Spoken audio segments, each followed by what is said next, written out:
Back pain का treatment हमेशा pain killer से नहीं होता है। कई बार प्रॉब्लम डिस्क में नहीं, बोन्स में होती है। मैं डेली प्रैक्टिस में ऐसे पेशेंट्स देखता हूँ जिनको chronic low back pain, recurrent neck pain, muscle weakness, posture changes या इवन माइनर फॉल के बाद स्पाइनल फ्रैक्चर्स होते हैं और इन्वेस्टिगेशन पे अंडरलाइंग कॉज निकलता है calcium and vitamin D deficiency. हमारी स्पाइन सिर्फ डिस्क और नर्व से नहीं बनी होती है। वर्टिब्री यानी स्पाइन की बोन्स हमारे पूरे बॉडी वेट को सपोर्ट करती हैं। कैल्शियम हमारी बोन का प्राइमरी स्ट्रक्चरल मिनरल है और विटामिन डी इंटेस्टाइन से कैल्शियम अब्जॉर्ब करने के लिए एसेंशियल हार्मोन लाइक विटामिन है। अगर विटामिन डी एडिक्वेट ना हो तो कैल्शियम रिच डाइट लेने के बाद भी कैल्शियम के अब्जॉर्प्शन प्रॉपर नहीं होता है, resulting in weak bone, early osteoporosis, vertebral degeneration, muscle weakness, fragility fractures, chronic mechanical back pain. आज की अर्बन लाइफस्टाइल में vitamin D deficiency extremely common हो चुकी है। आखिर क्यों? रीज़न है indoor job, AC offices, minimum sunlight exposure, sedentary lifestyle, obesity, poor dietary habits, increasing screen time. Even young professional और healthcare workers भी deficiency का शिकार हो रहे हैं।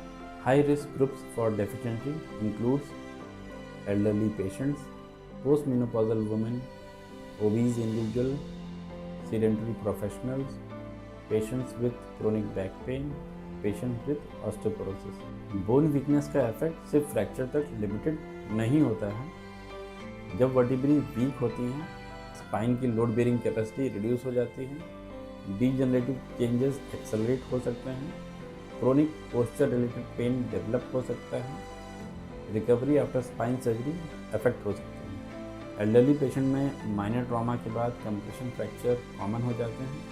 कई बार पेशेंट को लगता है सिंपल लो बैक पेन है, लेकिन एक्चुअल इशू वर्टिब्रल कोलैप्स का होता है। तो नेचुरली डेफिशिएंसी को कैसे अवॉइड करें? इसके लिए कैल्शियम रिच फूड्स लीजिए like milk, curd, paneer, ragi, almonds, sesame seeds, green leafy vegetables, soya products and legumes. Vitamin D के लिए early morning sunlight exposure, egg yolk, fatty fish, fortified dairy products. लेकिन practical reality यह है कि सिर्फ diet से adequate vitamin D maintain करना बहुत डिफ़िकल्ट होता है, specially indoor lifestyle. Sunlight is one of the most important natural source of vitamin D. Regular early morning sunlight exposure for approximately 15 to 30 minutes काफ़ी हेल्पफुल हो सकती है। साथ ही फिजिकल एक्टिविटी भी इक्वली इम्पॉर्टेंट है, like walking, resistance training, core strengthening, weight bearing exercises. ये सब bone density maintain करने और स्पाइनल सपोर्ट इंप्रूव करने में हेल्प करते हैं। कुछ पेशेंट्स में लाइफस्टाइल चेंजेस अलोन सफिशिएंट नहीं होते हैं। डॉक्टर गाइडेड कैल्शियम और विटामिन डी सप्लीमेंट्स यूजफुल हो सकते हैं in osteoporosis, chronic deficiency, elderly patients, postmenopausal women, recurrent spinal pain, patients recovering from fracture and spine surgery. लेकिन याद रखिए, ब्लाइंडली सप्लीमेंट्स लेना सेफ नहीं होता है। Excess of calcium kidney stone का रिस्क बढ़ा सकता है और uncontrolled high dose vitamin D toxicity cause कर सकता है। इसीलिए प्रॉपर इवैल्यूएशन, ब्लड टेस्ट और मेडिकल गाइडेंस बहुत ज़रूरी है। हेल्दी स्पाइन सिर्फ एमआरआई रिपोर्ट से डिफाइन नहीं होती है।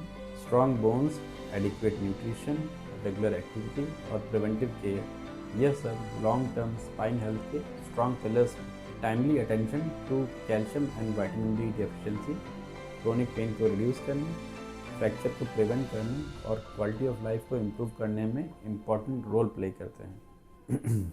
Stay active, stay aware and take care of your spine.